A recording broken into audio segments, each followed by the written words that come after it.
Hello friends and welcome to the Exams Made Simple, and we are back again with the Hindu Complete Newspaper Analysis for 2nd of June 2020. तो 2 June 2020 का news analysis देखेंगे. Before we start these are the questions for you today. आज के questions देख लेते हैं जिनके answers आपको करना है. पहला क्वेश्चन है the concept of constructive vote of no confidence. तो ये जो कंसेप्ट है constructive vote of no confidence का, ये किस कंट्री से लिया गया है? Option are A India, B Australia, C Germany या डी कनाडा. तो concept of constructive vote of no confidence किसने कहाँ से लिया गया है? तो इसका आंसर जो होगा वो होगा सी जर्मनी. इसका करेक्ट आंसर है. एक्चुअली हुआ ये था कि उड़ीसा में जो बीजू जनता दल है उन्होंने एक सोल्यूशन दिया था साइमल्टेनियस इलेक्शंस का. तो वहाँ उसका जो सोल्यूशन है वो उन्होंने constructive vote of no confidence से लिया था. Okay, so that is in Germany, वहाँ से ये लिया गया है. This system is prevalent in Germany is that the Bundestag जो वहाँ का लोअर हाउस है, it can not simply remove the chancellor with a vote of no confidence. Okay, and the constructive vote of no confidence put an embargo on ousting the chancellor, as the opponent must not only disagree with his or her governance but also agree on the replacement. तो यहाँ पे दोनों चीज़ें होती हैं कि पहले तो जिसको हटा रहे हो उसके लिए, हटाने के लिए एग्रीमेंट होना चाहिए, दूसरा किसी नए व्यक्ति को लाने के लिए भी एग्रीमेंट होना चाहिए, रिप्लेसमेंट के लिए भी एग्रीमेंट होना चाहिए. तो this is the constructive vote of no confidence. Okay, second question है aware sometimes in news recently is developed by which of the following organisation. Aware जो अभी न्यूज़ में था ये किस ऑर्गेनाइजेशन द्वारा डेवलप किया गया ऑनलाइन टूल है? Option are UN office on drugs and crime, B world health organisation, C financial action task force या डी ट्रांसपेरेंसी इंटरनेशनल. तो थिंक ऑफ द आंसर. किसने बनाया अवेयर? ये मैंने पढ़ाया हुआ था आपको. So the correct answer for this will be B world health organisation. तो वर्ल्ड हेल्थ ऑर्गेनाइजेशन का ये टूल है. It is aimed at guiding policy makers and health workers to use antibody safely and more effectively. काहे के लिए बनाया गया है? Guiding policy makers and health workers to use antibiotics safely and more effectively. तो antibiotics को safely और effectively use करने के लिए अवेयर बनाया गया है. ठीक है ना, दिस इज द टूल. तो इसमें बेसिकली अवेयर के 3 सब ग्रुप्स हैं, 3 ग्रुप्स हैं जिसमें है access, watch and reserve. Access मतलब antibiotics used to treat the most common and serious infections, access category में रहती हैं. वॉच कैटेगरी में कौन सी एंटीबायोटिक्स हैं?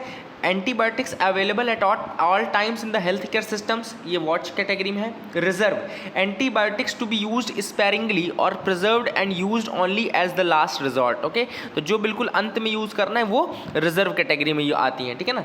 तीसरा क्वेश्चन है the world's largest irrigation and drinking water system Kaleshwaram multipurpose lift irrigation project was recently inaugurated by which of the following states. इनमें से किस स्टेट ने उसको इनॉग्रेट किया था? Option are A Maharashtra, B Andhra Pradesh, C Karnataka या D Telangana. So the correct answer for this will be D Telangana. Okay, तो तेलंगाना से करेक्ट आंसर होगा. Very easy question. Godavari river में कालेश्वरम प्रोजेक्ट, इस सब आपको पता होगा. Okay, so that will be it. So these were the 3 questions for you today. Now let's move to the map of the day. Map of the day की तरफ move करते हैं. Okay, so map of the day में आज जो map हम discuss करने वाले हैं वो है बायोस्फीयर रिजर्व्स इन इंडिया. तो इंडिया के बायोस्फीयर रिजर्व्स में जल्दी से आपको बताता हूँ कि लोकेशंस के साथ. तो पहला जो इंपॉर्टेंट है वो है कोल्ड डेजर्ट जो कि हिमाचल प्रदेश में है. नंदा देवी आपको उत्तराखंड में दिख रहा होगा, बहुत ही अच्छा इंपॉर्टेंट है.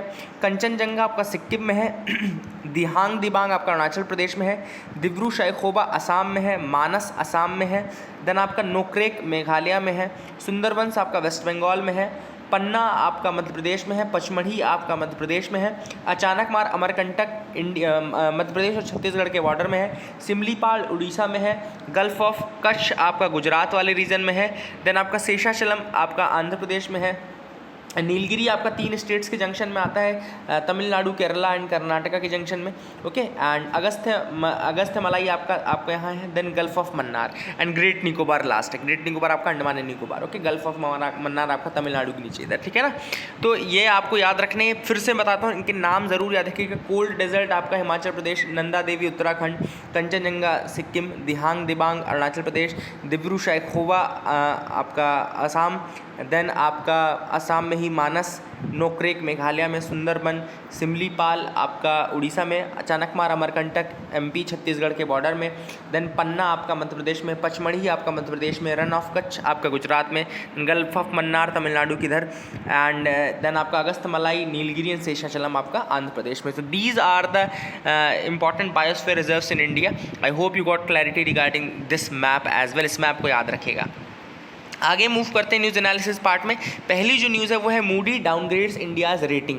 तो मूडी ने, जो कि एक रेटिंग इन्वेस्टमेंट रेटिंग एजेंसी है, तो मूडी क्या करता है कि आपके जो ग्रेड्स रहते हैं, आपके जो बॉन्ड्स रहते हैं, आपके जो सिक्योरिटीज़ रहती हैं, उनको रेटिंग देता है। अब क्या होता है, जैसे ए ग्रेड की जो रेटिंग है, इसका मतलब है कि ए ग्रेड अगर रेटिंग है तो मतलब अगर आप इसमें इन्वेस्ट करेंगे तो आपको नुकसान नहीं होगा, आपका भले बहुत ज़्यादा प्रॉफिट ना हो लेकिन नुकसान बिल्कुल नहीं होगा। तो ये इन्वेस्टमेंट ग्रेड ये बताता है। अब इंडिया की जो रेटिंग थी वो डिग्रेड कर दी गई है।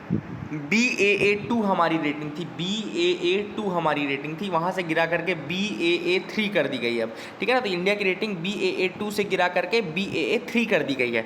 और याद रखिएगा कि BAA3 जो है वो इन्वेस्टमेंट ग्रेड के जो बॉन्ड्स रहते हैं उनमें लोएस्ट रेटिंग है। मतलब कि जैसे अगर मान लो 1 2 3 अलग अलग रेटिंग है और इन्वेस्टमेंट जो होता है वो 3 से ही शुरू होता है। सपोज कि अगर 3 से नीचे अगर 4 आ जाएगी रेटिंग तो इन्वेस्टमेंट नहीं होगा, फिर नॉन इन्वेस्टमेंट वाली रेटिंग में चला जाएगा।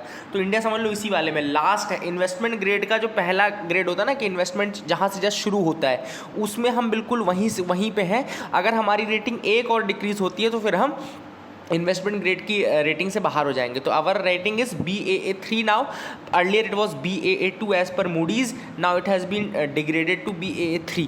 क्यों ऐसा किया गया? क्योंकि हमारे यहाँ सस्टेन जो ग्रोथ थी बहुत ज़्यादा कम थी और बहुत लगातार टाइम तक, पीरियड तक ये ग्रोथ कम रही। For that reason it has been downgraded.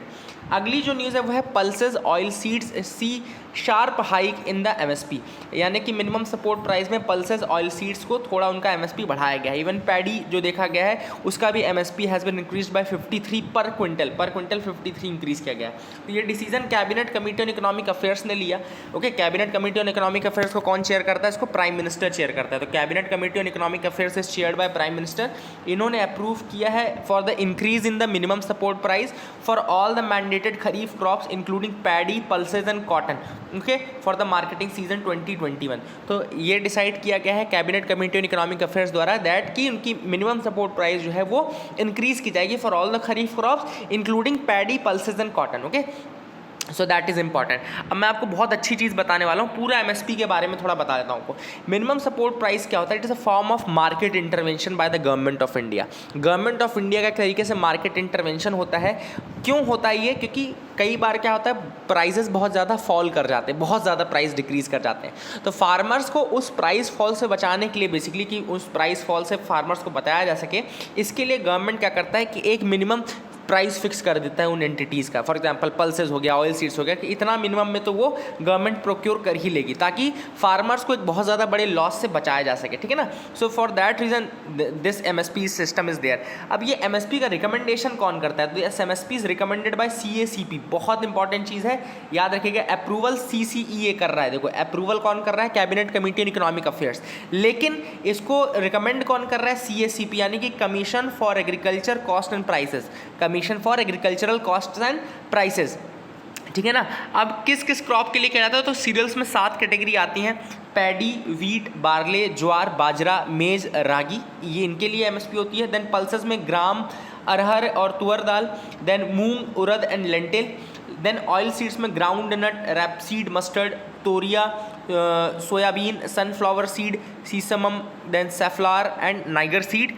Then आपका रॉ कॉटन के लिए होती है, रॉ जूट के लिए होती है, कोपरा के लिए होता है, डी हस्ड कोकोनट के लिए होता है। शुगर केन के लिए जो MSP होती है उसको फेयर एंड रेम्यूनरेटिव प्राइस बोलते हैं। ओके, तो शुगर केन के लिए जो MSP होती है उसका नाम होता है, MSP नहीं कहते उसको फेयर एंड रेम्यूनरेटिव प्राइजेस कहते हैं, FRP कहते हैं। Then Virginia flue cured VFC tobacco, इसके लिए तो याद रखिएगा, ये लास्ट वाले जरूर याद रखिएगा। Raw cotton, raw jute, copra, dehusked coconut and sugar cane के लिए fair and remunerative price. Then Virginia flue cured tobacco, VFC tobacco, ठीक है ना। तो ये याद रखिएगा, दीज आर द कैटेगरीज जिनके लिए आपके MSP दी जाती है। तो आई hope you got clarity regarding that. काफ़ी अच्छे से मैंने समझाने की कोशिश की। अगर आपको समझ में आ गया तो that is well and good, नहीं आया दोबारा सुन लेना, चीज़ें याद रखना बस दिमाग में। MSP पे क्वेश्चन हर साल आता है, MSP पे पूछा भी जा सकता है आपसे। कोविड-19 pandemic delays scheme for tribal students. अब ट्राइबल स्टूडेंट्स के लिए एक स्कीम थी जो आपका मिनिस्ट्री ऑफ ट्राइबल अफेयर्स है उसने स्टार्ट करने की किया था। अब ये स्कीम क्या है? द स्कीम बिगैन इन 2010-11, 2010-11 में ये स्कीम शुरू हुई थी। It encourages selected tribal students from class 1 and 2 to pursue their education in renowned residential schools with the state government paying the fees. Okay, तो इसमें क्या होता है कि क्लास 1 और क्लास 2 से जो अच्छे ट्राइबल स्टूडेंट्स के बच्चे होते हैं उनको सेलेक्ट किया जाता है, उनको रिनाउंड रेजिडेंशियल स्कूल्स में रखा जाता है। मतलब जो फेमस वहाँ के रेजिडेंशियल स्कूल्स होंगे वहाँ पे इनको रखा जाएगा, और गवर्नमेंट जो स्टेट गवर्नमेंट होगी, याद रखिएगा कौन पे करेगा? स्टेट गवर्नमेंट पे करेगा उनकी फीस। ओके, और अभी इस स्कीम में 50,000 से ज़्यादा बच्चे पढ़ रहे हैं, बट अभी कोविड-19 के चक्कर में क्या हुआ है कि बेसिकली ये जो चीज़ थी इसको डिले कर दिया गया। ओके, सो अभी ये स्कीम अभी इसको हॉल्ट पे रखा गया है, और गवर्नमेंट ये डिसाइड करेगी थोड़े दिनों बाद कि इसको दोबारा से चालू करना है, रीस्टार्ट करना है या नहीं। आइडिया क्या है, क्यों ये स्कीम आई है? The idea is to provide quality English education with qualified teachers. तो इसका जो एम है वो ये है कि क्वालिटी इंग्लिश एजुकेशन जो है क्वालिफाइड टीचर्स के थ्रू वो प्रोवाइड किया जा सके बच्चों को, ठीक है ना, so that no student misses out on education, ताकि कोई बच्चा जो है वो एजुकेशन को मिस आउट ना करे और एक अच्छे रेप्यूटेड रेसिडेंशियल स्कूल में वो पढ़ सके। So that is the idea. APMC vegetable market reopens with caution. APMC जो वेजिटेबल मार्केट है वो कॉशन के साथ स्टार्ट हुए हैं। कॉशन के साथ मतलब कि वो थर्मल स्क्रीनिंग, फिजिकल डिस्टेंसिंग, ये सारी चीज़ें मस्ट कर दी गई हैं। 50% of traders will open the shops daily, केवल 50% ट्रेडर्स ही अपनी शॉप डेली ओपन करेंगे। तो ये APMC के में शुरू हुआ है। अब APMC आपने सुना तो बहुत होगा, लेकिन क्या आपको पता है APMC क्या है? APMC का मतलब होता है agriculture produce market committee. Agriculture produce market committee जो होता है एक स्टैट्यूटरी मार्केट कमेटी होता है, याद रखिएगा, it's a statutory market committee, जो कि कौन कंस्टिट्यूट करता है? स्टेट गवर्नमेंट कंस्टिट्यूट करता है in respect of trade in certain notified agricultural और हॉर्टिकल्चरल और लाइव स्टॉक प्रोडक्ट्स। ओके, तो ट्रेड करने के लिए in certain categories of agricultural, horticultural और लाइव स्टॉक प्रोडक्ट्स, इनमें ट्रेड करने के लिए basically agriculture produce market committee एक स्टैट्यूटरी मार्केट कमेटी के रूप में कॉन्स्टिट्यूट की जाती है, ठीक है ना। अब APMC कमेटी एक्ट जो है it is issued by the state government. कौन इशू करता है? स्टेट गवर्नमेंट इशू करता है। काहे के लिए रिस्पॉन्सिबल होते हैं APMCs? For ensuring transparency in the pricing. Okay, for ensuring transparency in the prices. दूसरा, providing market led extension services to the farmers. Then ensuring payment for agricultural produce sold by the farmers on the same day, ताकि उनको उसी दिन पैसा मिल जाए। Then promoting agricultural processing including activities for value addition in agricultural produce. Then publicising the data on arrivals and rates of agricultural produce brought into the market area for sale. मतलब वो जो आइटम आया है market में बिकने के लिए उसका क्या प्राइस है, क्या नहीं चल रहा है, ये सारी चीज़ें बताता है। Then set up and promote public private partnership in the management of agricultural markets. Okay. Under the constitution of India agricultural marketing जो है वो एक स्टेट सब्जेक्ट के अंदर आता है, याद रखिएगा, कॉन्स्टिट्यूशन में एग्रीकल्चरल मार्केटिंग एक स्टेट सब्जेक्ट है। लेकिन जो इंट्रा स्टेट ट्रेड्स है it falls under the jurisdiction of state government. लेकिन जो इंटर स्टेट ट्रेडिंग है that comes under the central और फेडरल गवर्नमेंट। ओके, तो या तो सेंट्रल या फेडरल गवर्नमेंट के अंदर आएगी, ठीक है ना। लेकिन ज़्यादातर जो स्टेट APMCs हैं ये आपका स्टेट गवर्नमेंट द्वारा ही सेटअप किए जाते हैं। So that is the thing which was there in this article. अगला जो एडिटोरियल आज हम डिस्कस करेंगे वो है India China and fortifying the Africa outreach. अब ये आर्टिकल बहुत ज़्यादा इंपॉर्टेंट आर्टिकल है। बाकी देखो आर्टिकल इतने ज़्यादा अच्छे नहीं थे, जैसे कि ये जम्मू कश्मीर पर आर्टिकल, जैसे कि जो वही है कि क्रिटिसिज्म है कि हिंदू सुप्रीमेसी को लाया जा रहा है, तो ये बिल्कुल ये आर्टिकल हम डिस्कस नहीं करेंगे। There is nothing important which we can get from this article. तो हमको ये है एग्जाम पॉइंट ऑफ व्यू से आपको स्कॉलर नहीं बनना है, आपको ऑफिसर बनना है। तो बिल्कुल ट्रस्ट द जजमेंट को ट्रस्ट किया करो। और जैसे ही जो आर्टिकल बता रहा हूँ वो इंपॉर्टेंट, जैसे ये आर्टिकल जो है ये आपके GS2 के लिए काफ़ी ज़्यादा इंपॉर्टेंट है। इंटरनेशनल अफेयर्स में आपको कभी आर्टिकल लिखना है, ऐसे के लिए बहुत इंपॉर्टेंट है, हो सकता है ऐसे में आप कंटेंट डाल सकते हैं इस आर्टिकल से। तो इंडिया और चाइना की क्या अप्रोच है अफ्रीका को लेकर के और क्या इंपॉर्टेंस है उसके बारे में डिस्कस किया गया। तो let's see one by one. अब देखो अफ्रीकन कंट्रीज़ क्या किया उन्होंने, काफ़ी ज़्यादा उन्होंने स्प्रेड को रोकने की कोशिश की कोविड-19 की, बट वहाँ पे बहुत सारी चीज़ों की कमी थी। कमी किस चीज़ की थी? जैसे कि वहाँ पे कमी थी मास्क की, वहाँ कमी थी वेंटिलेटर्स की, basic necessities such as soap water etcetera, ये भी वहाँ पे कम था। तो ये चीज़ अफ्रीका में कोशिश बहुत की गई, लेकिन mask, ventilator, basic necessities like soaps and water, यहाँ इन सब चीज़ों की भी बेसिक कमी थी। इस कारण से अफ्रीका जो था वो थोड़ा क्रॉनिक डिपेंडेंस में चला गया दूसरी कंट्रीज़ के। ऐसे में जब ये चला गया तो ऐसे में एशिया की जो दो सबसे बड़ी इकोनॉमीज़ हैं, जैसे कि एशिया की सबसे दो बड़ी इकोनॉमीज़ इंडिया और चाइना, उन्होंने अपना आउटरीच अफ्रीका में काफ़ी ज़्यादा इंक्रीज़ किया है थ्रू मेडिकल असिस्टेंस के रूप में हमने और चाइना ने दोनों ने अफ्रीका में काफ़ी ज़्यादा अपना आउटरीच इंप्रूव किया है। Efforts are directed to fill a part of the growing African needs at a time when not many others have stepped to help. तो ऐसे टाइम में ये हेल्प बहुत ज़्यादा इंपॉर्टेंट हो जाती है क्योंकि बाकी दूसरी कंट्रीज़ ने वहाँ पे इंटर करने की कोशिश नहीं की और वहाँ पे काम करने की कोशिश नहीं की।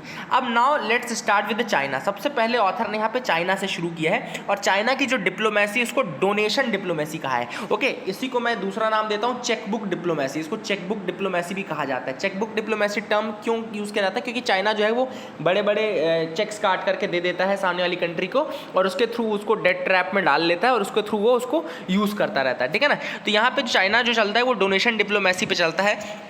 अब वो तीन चीज़ करना चाहता है बेसिकली। क्यों डोनेशन डिप्लोमेसी काम कर रहा है अफ्रीका में चाइना? तो 3 ऑब्जेक्टिव्स आर देयर। पहला, shift the focus away from talking about the origin of the virus in Wuhan. पहला तो वो अपने आप से मतलब सबका फोकस शिफ्ट करना चाहता है क्योंकि लोग कह रहे हैं कि वुहान में वायरस बना, वुहान से स्टार्ट हुआ। तो first is the shifting of focus away from talking about the origin of the virus in Wuhan. दूसरा, बिल्डिंग द गुडविल ओवरसीज, पूरे दूसरे कंट्रीज़ के सामने अपनी गुडविल को वो करना। Then establish the image makeover, जो उसकी बुरी इमेज हो गई है उसको सुधारना, इमेज मेकओवर। लेकिन ये चीज़ें तो कर रहे थे, लेकिन वहीं पे हुआ क्या कि एक वीडियो आया, एक चीज़ें वायरल होना शुरू हुई जिसमें उन्हें ये पता चला कि चाइना में खुद जो अफ्रीकन कम्युनिटीज़ के लोग रह रहे हैं, जो अफ्रीकन नेशनल्स रह रहे हैं in the Guangzhou city, they are very ill treated. Okay, तो उनके साथ इल ट्रीटमेंट हो रहा है। तो चाइना में खुद अफ्रीकन कम्युनिटीज़ के साथ इल ट्रीटमेंट हो रहा है, लेकिन बाहर वो अपनी इमेज मेकओवर करना चाहता था। तो जब तक ये नहीं हुआ था, ये पता नहीं चला, तब तक काम भी कर रहा था। तो it is no secret that China relies heavily on the diplomatic support and cooperation from African countries. अब क्या होता है, चाइना ऐसे नहीं कि बिना मतलब के हेल्प कर रहा है, चाइना का खुद बहुत बड़ा मतलब सिद्ध होता है from helping the African cities. For example, जब वो अफ्रीका को मदद करता है तो वो उनकी मदद लेता है in getting top post in various organisation. For example, FAO हो गया, फूड एंड एग्रीकल्चर ऑर्गेनाइजेशन हो गया, या WHO हो गया। यहाँ पे जो टॉप पोस्ट हैं वहाँ पे जाने के लिए उसको अफ्रीकन कंट्रीज़ का सपोर्ट मिलता है, वो वोट करते हैं in the favour of China and all. Okay, Africa की प्रॉब्लम क्या है कि वहाँ पे खुद जो लीडरशिप है, अफ्रीका की गवर्निंग क्लास है, वहाँ पे बहुत ज़्यादा क्रेडिबिलिटी गैप है। वहाँ की जो लीडरशिप क्लास है वहाँ पे बहुत ज़्यादा क्रेडिबिलिटी गैप है। वहाँ के पीपल, मीडिया, सिविल सोसाइटी, यह बिल्कुल कोहेरेंस है, कोऑपरेशन नहीं देखने को मिलता है। So that is the major problem in Africa. Okay, तो ये सबसे बड़ा वहाँ पर है। आगे हम देखें न्यू दिल्ली का फोकस क्या है। अब pandemic presents an opportunity to demonstrate its willingness and capacity to shoulder more responsibility. ये जो कोविड-19 का पैंडेमिक आया ना, तो इसने इंडिया को रिस्पॉन्सिबिलिटी दी है और इंडिया को एक अपॉर्चुनिटी दी है कि हम इंडिया में हम क्या कर सकते हैं, हम भी अपना सपोर्ट उनको दे सकते हैं। We can also help them. हम उनको अगर सपोर्ट करते हैं प्रॉपरली तो हम एक तो वर्ल्ड में अपने आप को एक अच्छे पावर के रूप में स्टैब्लिश कर पाएंगे, ठीक है ना। एंड और ज़्यादा हम ग्लोबल रिस्पॉन्सिबिलिटी लेने के लिए तैयार रहेंगे। ऐसा लगेगा कि हम एक रिलायबल ग्लोबल स्टेक होल्डर हैं। We are a reliable global stakeholder. अगर हम ये बनना चाहते हैं तो हमको अफ्रीका की मदद करनी चाहिए। Africa has been the focus of India's development assistance and also diplomatic outreach. जैसा कि हमने 18 नई एम्बेसीज ओपन करने का प्लान अभी किया है अफ्रीका में, तो ये दिखाता है कि कहीं ना कहीं अफ्रीका हमारे डेवलपमेंट एजेंडा में, अफ्रीका हमारी डिप्लोमेसी में बहुत इंपॉर्टेंस रखता है। Africa plays a very important role in India's diplomacy also. तो ये चीज़ दिखाता है। अब यहाँ पे बहुत अच्छा आर्टिकल देखो, ये बहुत ज़्यादा अच्छा आर्टिकल है, रुलाने वाला आर्टिकल नहीं होता जैसे मैं कहता था। तो ये वही आर्टिकल है क्योंकि आपको इसमें इतना नॉलेज मिलेगा जैसे अभी तक आपने बहुत कुछ सीख लिया होगा, है ना। अब इंडिया का रोल वर्ल्ड में क्या है, as the pharmacy of the world. क्यों हमको बोलते हैं pharmacy as of the world? क्योंकि हम जो है low cost generic medicine develop करने की कर लेते हैं। Then pharmaceutical products along with refined petroleum products account for 40% of India's total export to African market. अगर हम अफ्रीकन मार्केट में अपने एक्सपोर्ट्स को देखें तो 40% लगभग हम रिफाइंड पेट्रोलियम प्रोडक्ट्स और फार्मास्यूटिकल्स ही अकेला हम एक्सपोर्ट करते हैं। India is sending consignments of essential medicine. हम उनको essential medicine like hydroxychloroquine, paracetamol, ये सब हम अफ्रीकन कंट्रीज़ को दे रहे हैं, ठीक है ना। देन पैरामेडिक्स, डॉक्टर्स, इन सब के थ्रू भी हम कोलैबोरेट कर रहे हैं। लगभग 600 मिलियन रुपीज़ यानी कि $7.9 मिलियन तक का हम अराउंड पैरामेडिक्स का सपोर्ट दे रहे हैं।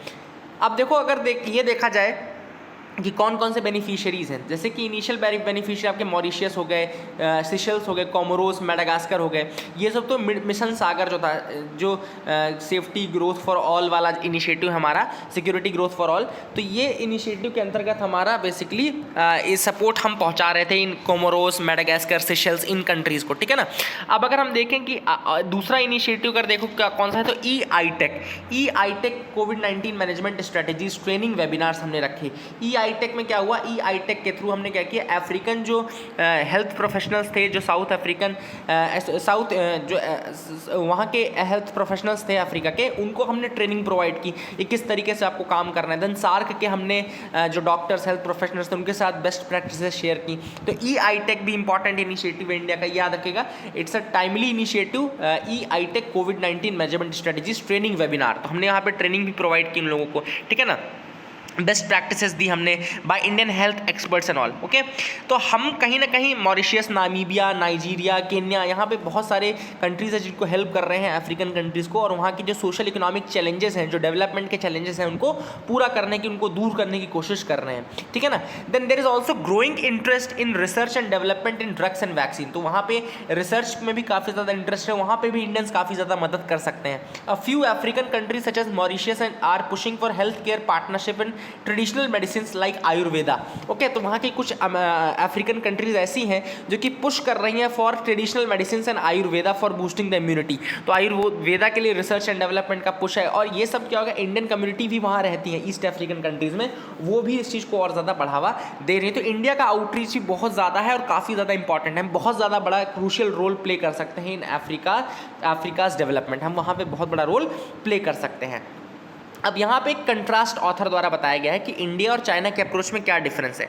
चाइना का जो आउटरीच है उसके 3 रीजन है, 3 मेजर क्रिटिकल रीजन है। पहला है मनी, दूसरा है पॉलिटिकल इन्फ्लुएंस, और तीसरा है elite level wealth creation, okay. Then strong state to state relationship as opposed to people ties. देखो ये सब चाइना के जो रिलेशनशिप है उसकी क्वालिटीज़ है कि हाँ वो मनी के लिए करते हैं, पॉलिटिकल इन्फ्लुएंस के लिए कर रहे हैं अफ्रीका के साथ, then elite level wealth creation के लिए कर रहे हैं, स्टेट टू स्टेट रिलेशन को ज़्यादा बढ़ावा दे रहे हैं, पीपल टू पीपल टाइज को इतना ज़्यादा रिलेशन वो नहीं दे रहे हैं। Then hard infrastructure projects and resource extraction, तो वो बिल्कुल हार्ड इंफ्रास्ट्रक्चरल प्रोजेक्ट्स में ज़्यादा ध्यान देता है, जैसा कि चाइना की अप्रोच रही है। लेकिन इंडिया की अप्रोच अगर देखो तो वो that is on building local capacity. हम इक्वल पार्टनरशिप पे काम करते हैं, जैसे कि हम ऐसा नहीं कि हम बिग ब्रदरली अप्रोच रखते हैं, हम इक्वल पार्टनरशिप पे काम करते हैं। केवल हम अफ्रीकन एलीट्स के साथ काम नहीं कर रहे हैं, हम वहाँ के ग्राउंड लेवल पे भी काम कर रहे हैं। तो ये काफ़ी ज़्यादा अच्छी अप्रोच है। ऑथर का ये कहा गया है कि इस अप्रोच के ऊपर इंटरनेशनल स्क्रूटिनी भी रहेगी, बाकी कंट्रीज इस अप्रोच को देखेंगी और फिर वो डिसाइड करेंगी कि कौन सी कंट्री ज़्यादा बेहतर है। तो हमको इसी तरह से आगे बढ़ते रहना, this is what the author wants to say. आगे मूव करते हैं, देखते हैं क्या इंपॉर्टेंट न्यूज़ आइटम है। Street vendors to get credit without collateral. अब आप सबको पता है कि स्ट्रीट वेंडर्स के लिए 10,000 रुपये की लोन फैसिलिटी थी, जो कि 2022 तक स्कीम चालू रहेगी। तो स्कीम याद रखिएगा, वैलिड टिल 2022। मिनिस्ट्री कौन सी है आपकी स्ट्रीट वेंडर्स को सपोर्ट देने के लिए? Ministry of housing and urban affairs है। It has launched a micro credit scheme for street vendors. याद रखिएगा इसकी मिनिस्ट्री बहुत इंपॉर्टेंट है, ये ministry of housing and urban affairs ने लॉन्च किया है micro credit scheme for street vendors, जैसा कि निर्मला सीतारमण जी ने अनाउंस किया था इकोनॉमिक पैकेज में। तो ये 10,000 रुपये दिए जाएंगे, वैलिड टिल मार्च 22। याद रखिएगा 2022 मार्च तक ये स्कीम वैलिड रहेगी। Ministry of housing and urban affairs की स्कीम है एंड 10,000 रुपये का सपोर्ट दिया जाएगा एंड आपको monthly which is repayable in monthly installment within a year, okay. Repayable रहेगी with monthly installments within a year. अगर आप टाइमली रीपेमेंट करते रहेंगे लोन का, जैसे कोई स्ट्रीट वेंडर है अगर वो टाइमली रीपेमेंट करता है, then an interest subsidy of 7% per annum will be credited back to the account of beneficiary. तो वो जो बेनिफिशियरी है उसके अकाउंट में वो रीपे बैक कर दिया जाएगा, अब 7% per annum will be credited back, okay. तो याद रखिएगा। और मिनिस्ट्री ने ये भी कहा है कि एक पोर्टल बनाया जाएगा ऑनलाइन, ताकि जो स्कीम है उसका ज़्यादा अच्छे से फंक्शनिंग हो सके, उसको अच्छे से ऑपरेट किया जा सके। So that is the thing from this. NPCI denies breach of Bhim app data. अब हुआ क्या है कि एक VPN मेंटर नाम की कंपनी है, VPN मेंटर। अब VPN मेंटर की अगर आप वेबसाइट देखें तो वो बोलते हैं कि we are the world's largest VPN, यानी कि जो वर्चुअल प्राइवेट नेटवर्क है, VPN रिव्यू वेबसाइट है, and its research lab is a pro bono service that strives to help the online community तो ऑनलाइन कम्युनिटी को साइबर थ्रेट्स से, इन सब चीज़ों से बचाने के लिए, उनको एजुकेट करने के लिए बेसिकली ये VPN मेंटर नाम की वेबसाइट काम करती है। VPN मेंटर याद रखिएगा, ये क्लेम करते हैं कि वर्ल्ड की लार्जेस्ट VPN रिव्यू साइट है। ओके, वर्ल्ड की लार्जेस्ट VPN रिव्यू वेबसाइट है, ठीक है ना, that is the important thing, याद रखिएगा। अब इन्होंने ये कहा कि NPCI का जो भीम डेटा था वो काफ़ी ज़्यादा ब्रीच हो गया, वो लीक हो गया, तो NPCI ने उसमें मना किया। उन्होंने कहा कि हमारा जो सिक्योरिटी प्रोटोकॉल है काफ़ी अच्छा है और हमारा डेटा इस तरीके से ब्रीच या वो नहीं हो सकता, ठीक है ना। NPCI का फुल फॉर्म है national payment corporation of India, यानी कि भारतीय राष्ट्रीय भुगतान निगम इसको बोला जाता है। अम्ब्रेला ऑर्गेनाइजेशन है for operating the retail payment and settlement system in India. India में एक अम्ब्रेला ऑर्गेनाइजेशन है for operating the retail payment and settlement system in India. 2008 में ये फॉर्म हुआ था और it's a not for profit organisation जो कि रजिस्टर्ड है under section 8 of the companies act 2013। Section 8 companies act का 2013 का है, उसके अंदर ये रजिस्टर्ड है और नॉट फॉर प्रॉफिट ऑर्गेनाइजेशन है। याद रखिएगा, it is established bye reserve bank of India and IBA, यानी कि जो इंडियन बैंक एसोसिएशन है उसके द्वारा बनाया गया था और रिजर्व बैंक ऑफ इंडिया ने इसको मंजूरी भी दी है। ऐसा नहीं कि इसको रिजर्व बैंक ऑफ इंडिया ने मंजूरी नहीं दी है, it has been promoted by central reserve bank, तो रिजर्व बैंक ने इसको प्रमोट किया है, that is the thing to remember. तो ये आप याद रख सकते हैं। VPN मेंटर के बारे में मैंने आपको बताया, याद रखिएगा। Flip flop on ban list of CAPF canteens. अब हमने ये देखा था कि CAPF की कैंटीन्स में ये आया था आदेश कि जो CAPF की कैंटीन है उसमें कुछ कंपनीज के आइटम्स को बिल्कुल मना कर दिया गया था, मतलब कि वो सिर्फ इंडियन कंपनीज से ही, जो इंडियन मैन्युफैक्चरर होंगे, इंडिया के गुड्स को मैन्युफैक्चर करेंगे, उन्हीं प्रोडक्ट्स को रखा जाएगा। जैसे कि इसमें 3 कैटेगरीज आई थी, जैसे कि purely made in India categories product, then raw materials imported but products manufactured imported in India and purely imported products. ये 3 कैटेगरीज थी जो कि इसके अंदर आई गई थी, ठीक है ना। Purely made in India, raw materials imported but products manufactured imported in India, then third थी प्योरली इंपोर्टेड प्रोडक्ट्स। अब हुआ क्या है, दिक्कत ये हो गई कि बहुत सारे जो बैन किए गए हैं उसमें कई इंडियन कंपनीज के प्रोडक्ट को भी बैन कर दिया गया है, इंडियन प्रोडक्ट्स की कंपनीज को भी बैन कर दिया गया। फॉर एग्जाम्पल जैसे डाबर को बैन कर दिया गया, ठीक है ना। तो ये ऐसा कुछ काम किया गया कि डाबर वाबर ये भी बैन हो गए हैं। तो इस कारण से अब ये अभी जो लिस्ट है इसको विड्रॉ कर लिया गया है और दोबारा से इसको चेक करके रिलीज़ किया जाएगा। सो that is the thing from this news item. आगे मूव करते हैं। एवीफेविर क्या है, रशिया ने बेसिकली क्या किया है, कोविड-19 की एक ड्रग है जो कि नेक्स्ट वीक रोल आउट करेंगे, तो इसका नाम है एवीफेविर। ओके, तो याद रखिएगा, this is the name of the drug, Russian drug जो कि कोविड-19 के लिए निकाली जाएगी। Avifavir is known generically as favipiravir. Okay, it was first developed in late 1990s by Japanese company and it was later brought by Fuji film as it moved into health care. तो Fuji film में बाद में उसको ले लिया। Avifavir जो है generically as favipiravir. Okay, इसको फेविपिराविर भी कहा जाता है, ठीक है ना। That is the thing which is important. I hope you got clarity. Google rejects Australia's call for पे आउट। तब गूगल ने रिजेक्ट कर दी है demand it pays hundreds of millions of dollars per year in compensation to Australian news media under a government imposed revenue sharing deal। तो government द्वारा वहाँ पे एक रेवेन्यू शेयरिंग डील के तहत गूगल पे करता था hundreds of millions of dollar, लेकिन अब उन्होंने इसको रिजेक्ट कर दिया है, ठीक है ना। Now they are saying that they will not be paying that thing. Okay, तो ये इंपॉर्टेंट न्यूज़ नहीं थी आपके लिए, लेकिन मैंने आपको बता दिया। आगे मूव करते हैं, देखते हैं क्या इंपॉर्टेंट न्यूज़ आइटम है। Can allow non profit organisation to list on social stock exchanges. अब now this is very important news. तो एक वर्किंग ग्रुप बनाया गया है constituted by the securities and exchange board of India. Okay, तो SEBI ने एक वर्किंग ग्रुप बनाया है constituted by the securities and exchange board of India. तो इसने क्या बोला, एक सोशल स्टॉक एक्सचेंज बनाया जाएगा। सोशल स्टॉक एक्सचेंज में क्या होगा कि जो नॉन फॉर प्रॉफिट ऑर्गेनाइजेशन, जैसे अभी तक आपका बॉम्बे स्टॉक एक्सचेंज है, न्यूयॉर्क स्टॉक एक्सचेंज है, ये सब नैस्डैक है, यहाँ पे कंपनीज लिस्टेड रहती है जो प्राइवेट कंपनीज है, कमर्शियल कंपनीज हैं। तो वैसा ही एक सोशल स्टॉक एक्सचेंज बनाया जाएगा जिसमें नॉट फॉर प्रॉफिट ऑर्गेनाइजेशन रहेंगी। ओके, ये इनको अलाउ किया जाएगा ताकि क्या होगा कि बहुत सारे जो फिलैंथ्रोपिक वो हैं वो पार्टिसिपेट कर सके, वो इन्वेस्ट कर सके। आइडिया क्या है सोशल स्टॉक एक्सचेंज का? The idea is for listing social enterprises and voluntary organisations. तो आइडिया इसका ये है कि जो सोशल एंटरप्राइजेस हैं और जो वॉलंटरी ऑर्गेनाइजेशंस हैं, तो इनको बेसिकली सोशल स्टॉक एक्सचेंज में लिस्ट करने का आइडिया है, ताकि ये चीज़ भी अनाउंस की गई थी यूनियन बजट 2019-20 में निर्मला सीतारमण द्वारा कि सोशल स्टॉक एक्सचेंज लाया जाएगा, वहाँ पे NGOs है, इन सबको लिस्ट किया जाएगा।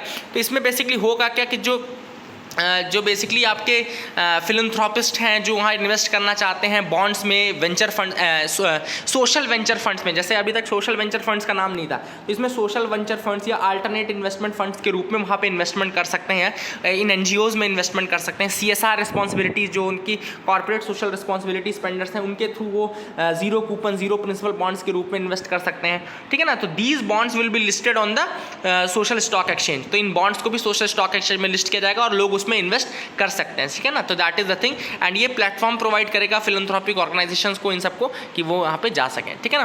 Flipkart's bid to enter the food retail has been rejected, तो department for promotion of industry and internal trade ने रिजेक्ट कर दिया है Walmart backed Flipkart's proposal seeking an approval for entry into the food retail sector. तो Flipkart जो था वो food retail sector में एंट्री करना चाहता था, लेकिन जो अपना department for promotion of industry and internal trade है उसने मना कर दिया। लेकिन आपको याद रखना है कि government permits 100% foreign direct investment in food retail for food products and manufactured in India. अगर food products produced and manufactured in India है तो 100% फॉरेन डायरेक्ट इन्वेस्टमेंट उसमें अलाउ किया गया है गवर्नमेंट द्वारा। Government has allowed 100% foreign direct investment in food retail for food produced and food manufactured in India. तो ये आप याद रख सकते हैं। So that is it for the day friends. I hope you like our video. Please do like, share, subscribe, keep loving us, keep sharing us. Thank you and have a nice day.